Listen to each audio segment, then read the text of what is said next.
Sumala sa pag-asa, usa ngadto sa duha ka bagyo ang posibleng mamugna sa bulan sa Disyembre nga makaapekto sa nasud. Sa karon ang mga nagpaulan sa daghang bahin sa Mindanao tungod sa localized thunderstorms. Gimug-atan sab sa OCD-11 nga importante gyud ang pagpangandam. Atong sayron sa live report ni John D. Esteban. John D.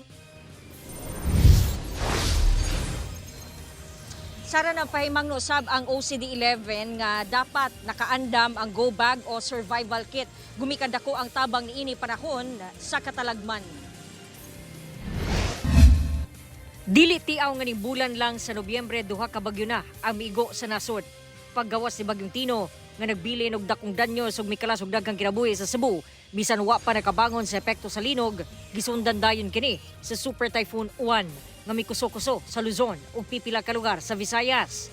Sumala sa pag-asa, gibara-baraang ananasab sa usa o duha ka bagyo ang musulod sa Philippine Area of Responsibility sa bulan sa Disyembre.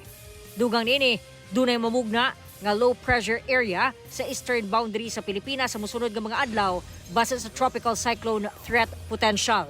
Posible kini nga musulod sa atong far ug ang iyahang tahakon nga area Eastern Visayas o Southern Luzon. Ang epekto sa Mindanao is kani mga trough o any nga weather disturbance or mga cloud clusters nga magdugtong nining LPA nga may posible nga maghatag og mga pag-ulan. Samtang ang masinating pag-ulan karon sa daghang bangin sa Mindanao sagad sa hapon ug gabii tungod sa localized thunderstorm.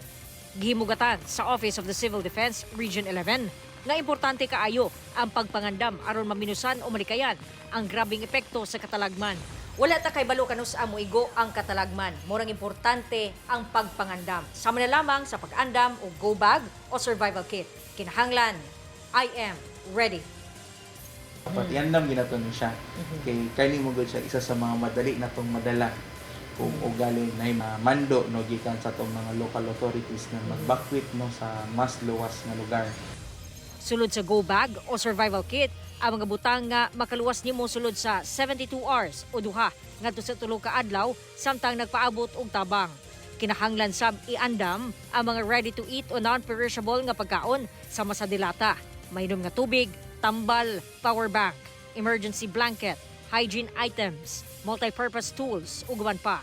Mas maayo na kita mismo no pamatasonon pod nato na mahimong andam no ang pagpangandam no sa usa ka delubyo o sa disaster dili lang kini trabaho sa gobyerno but trabaho ni sa tanang Pilipino.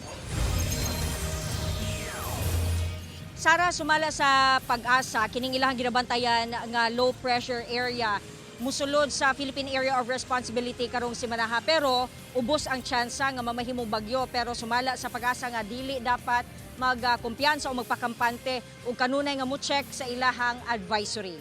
Sara. Okay, daghang salamat, John D. Esteban.